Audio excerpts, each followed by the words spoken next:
Yo, what's up guys? It's Talon, and today we're going to be ranking the roles from the most difficult and easy to play. So our criteria is basically going to be what's the most skillful. So what requires the most skill, not necessarily what's the easiest or hardest to climb on. I made that video yesterday, but this video again is going to be more about the skill required to play each role, not necessarily just to master it, but both mastering it, playing it at a decent level, all of those kind of as an aggregate. In my mind. If you guys don't know, I hit Sovereign on 5 different roles in the same season, all solo queue on 5 different accounts, so I'm probably pretty qualified to kind of say which is easier, which is harder, and obviously we'll give my explanations as to why for each one. So getting right into it, you can see the gameplay on your screen is a support gameplay, and that's because support to me is overall the easiest, pretty close to number 4, which we'll get into after. But the reason that support is easy in my eyes is the mechanics of it. So support macro can be somewhat complicated, but in terms of mechanics, half of the champions are enchanters. There isn't a mechanically hard enchanter. You could say Nami is sort of hard. She's not though. She's just slightly harder than Yumi, which is, you know, like super easy. Of course, I'm exaggerating slightly, but enchanters are absurdly easy. And then a lot of tanks are really easy too, mechanically speaking. Like Nautilus, it's not that hard to land a hook. You know, you really only get into like maybe Thresh, maybe Rakan, maybe Pyke. Few other supports you could say are somewhat difficult. Apart from those, again, just as an aggregate, as a whole, most support champions are very easy, so there's a mechanical side of it. Additionally, there's lane phase. So lane phase, in my opinion, is the hardest part of the game, and you'll see that's going to play pretty hard into my rankings. But for support, it's the easiest lane phase of any of the laners, in my eyes. Obviously, jungle doesn't lane, but every other laner, in my opinion, support's the easiest. And why is that? Well, initially, support doesn't have to put themselves in as much danger to last hit. They can a lot of times stand in the bush, play more for pressure. Yes, they can last hit, but they're not really required to, and they don't need to as much. They don't need to manage the wave as much. And in general, duo laning is easier than the other two lanes because it's duo, so you just have less control, and having less control means you make less decisions, and the less decisions that you have to make in lane, the easier. That's again why I think laning in the duo lane is much easier than in the other two roles. So there's kind of those sides. There's a mechanical side. There's the fact that lane phase is easier. Those are the kind of the easy parts, and that's why overall it is easiest to me, and the champions again. But it is a macro focused role. You have to have a decent understanding of jungle rotations. If you really want to play it well, you have to understand when to roam and why. And there are definitely parts of the role that's hard. You know, I'm not saying that this role is insanely easy. It definitely, you know, depends on the context too. If you're playing Thresh, you're playing Pyke, or you're playing Yumi, of course, very different skill required to play these champions. And so champions definitely play a factor as well. But overall, again, that is going to be why support is, in my opinion, the least skillful and the easiest role to play overall. Okay, and the second easiest role we have is ADC, in my opinion. Again, the laning phase is easier in duo lane compared to solo lanes, in my opinion. Less punishing, and you have less decision-making power overall. And the wave management, again, is a lot more push the wave, get prio, rather than a bit more understanding freezing, understanding wave management as a whole. And because of that, again, ADC is a bit easier in the lane phase. Then as it relates to other parts of ADC, so ADC just requires the least decision making, the least macro. You can be the dumbest, you know. If you think you're a really dumb person, you could play ADC, and I'm sure it'll work out really nice for you. I'm not saying every ADC player is dumb. People have these like odd things where they really think like you play this role, you are this way. Like that's not how that works. But regardless, again, it is the easiest decision making role because ultimately your decision making comes down to where am I going to get gold? Just get as much gold as I can, and then go into team fights, keeping track of spells and making sure I don't die while dealing as much damage. Now, obviously, the specifics are what's hard. All of that, really easy, you know? I need to find gold wherever I can. I need to go to team fights at objectives, and I need to make sure that I don't die. Now, the hard parts about ADC are the not dying part. The spell tracking is definitely much more difficult on an ADC compared to like a tank. Like if you're playing a tank support, or you're playing even an enchanter, a lot of times you're not targeted as hard, and obviously you have a bigger health pool with a lot of champions. So when you're playing an ADC, it's way more punishing, and if you do make a mistake, you forget about that certain spell that the enemy had and they catch you out with it, you're instantly dead, and the mechanical part is definitely going to be a bit you know, tough because of that. And you definitely have to space really well in fights, position well, and again, just overall, you have to play fights well. So for me, I put it pretty low because I think it's not that hard to get good at these things, since there's such a specific thing or a couple of things to get good at. Get gold, play fights well, whereas other roles just have a lot more complexity. Now, of course, every role, again, there's more complex parts to it. If you're going to be a really good ADC, it's not going to be super easy. I don't know what Seraphine was doing on your screen there. That was really weird.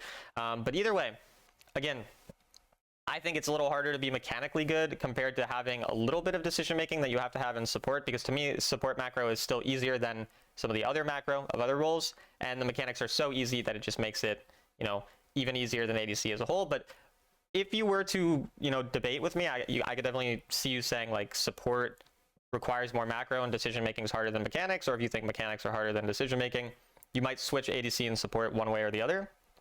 But again, I still think ADC requires a lot of the similar wave management as support, requires similar decision making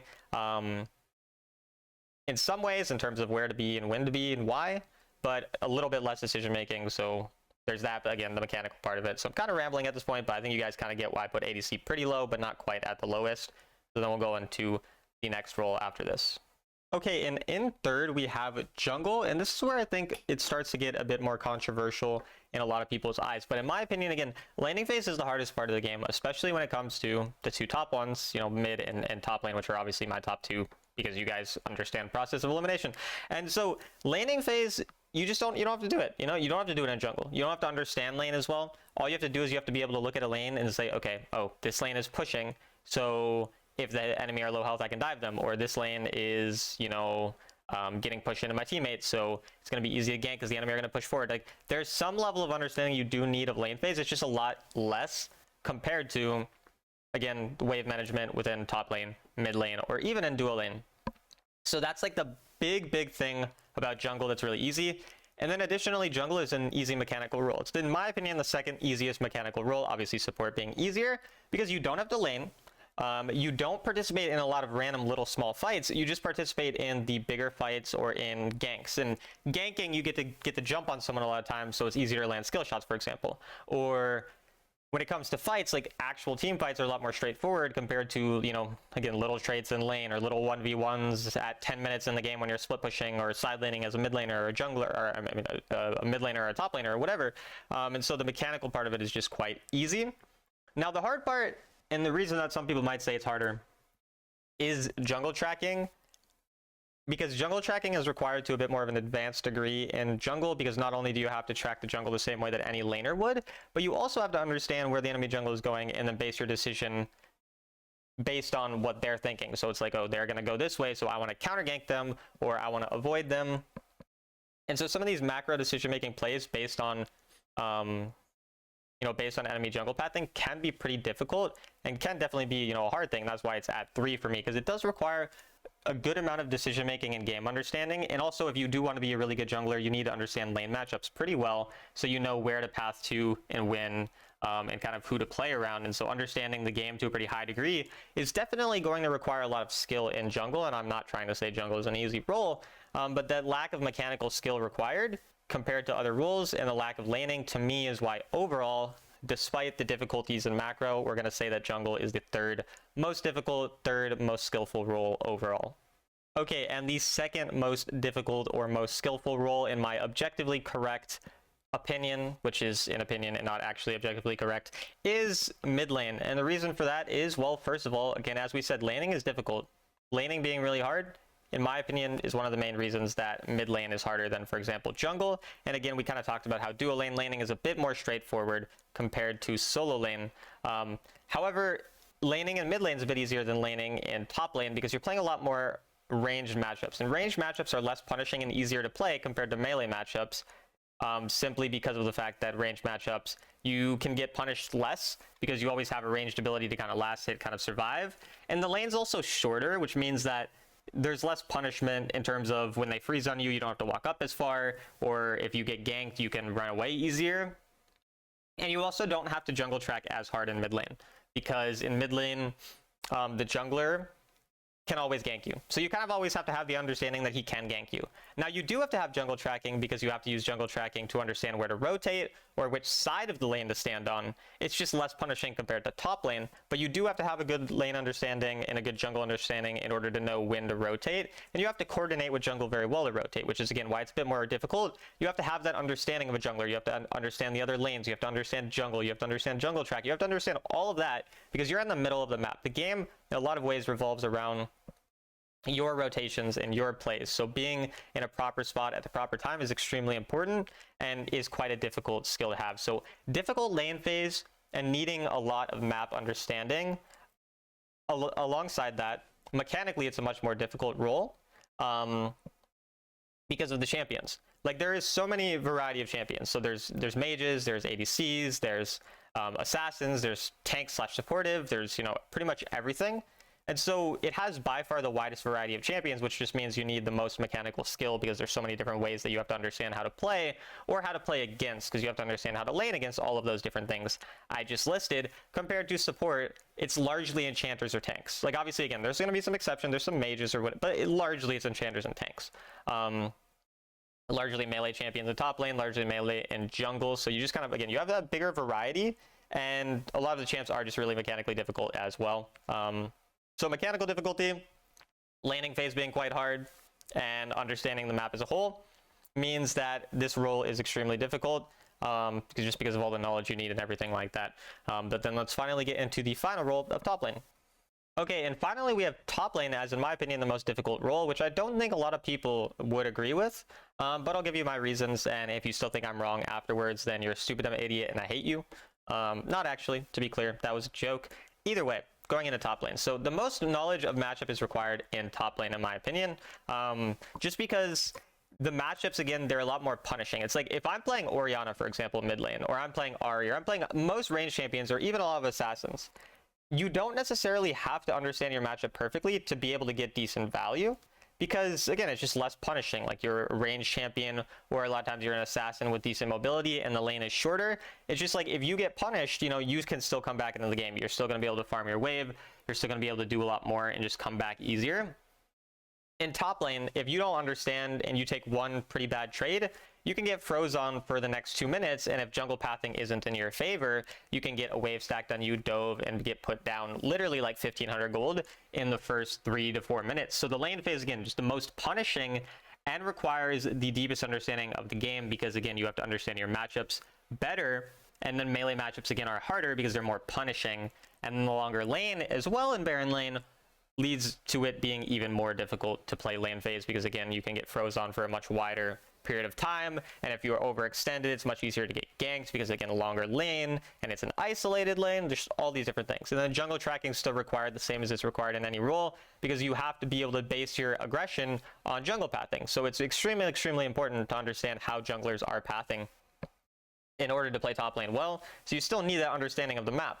And then when it comes to the mid game and the later parts of the game, understanding when to side lane versus when to team fight, it might sound pretty simple, but it actually requires, I think, a lot more game understanding, because you have to understand how the 4v4 will go without you, or how a 5v4 will go without you, or how different numbers advantages can be created, and how the game will kind of go based on which number you decide. So for example, if you decide to have a 4v4 and a 1v1, as in you decide to 1v1 on the side lane, and then you let your teammates 4v4.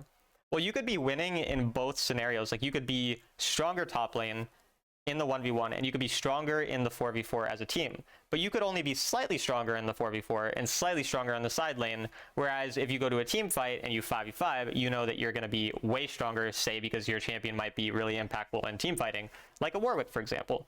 And they might have one fed carry, and that one fed carry has to be shut down, and Warwick could be the champion that has to shut them down, and you're playing top lane, or whatever. You know, that's just an example.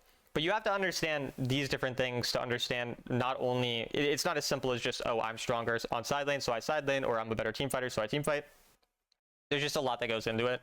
And in my opinion, again, that macro is much harder than as a mid laner. It's generally like, okay, I'm going to push out a wave. Now my mid wave's pushed. Let me find a side lane wave to farm. And then, okay, I've pushed a side lane wave. Now I'll go back to mid, or I'll go to a team fight. To me, there's just a bit more preparation involved, a bit more win condition understanding on top lane that is required. Again, the lane phase is quite difficult. Champion knowledge is extremely important, like I said, because of the matchups being so punishing and so difficult. You have to understand how your champion works in so many different matchups, so much more than if you were in mid lane, for example. And again, obviously, you're a laner. Laning phase is just harder than, you know, not laning. Again, laning phase is just the hardest part of the game, in my opinion. So kind of, again, overall, top lane matchup knowledge required. Mechanical champions still pretty difficult. Melee matchups generally harder to play than ranged matchups for the most part. Longer lane, still need to understand jungle really well, and then the macro and decision making later on in the game, understanding when to side lane, when to team fight. All of those reasons make me consider top lane to be the most difficult role overall. So that's about going to do it for the video, guys. I want to make it clear again, I'm not saying that any of these roles are easy, and of course it depends on the champions you're playing. Playing Warwick top lane is easier than playing Fiora top lane, for example. And, you know, it definitely depends on a lot more factors. Just because I might have said your role is easier or harder doesn't mean you're better or worse as a player. That's just stupid, and you're an idiot if you think that. I like calling people idiots if you can't tell. But yeah, no, that's about it for the video, guys. Hope you enjoyed, and I'll see you in the next one.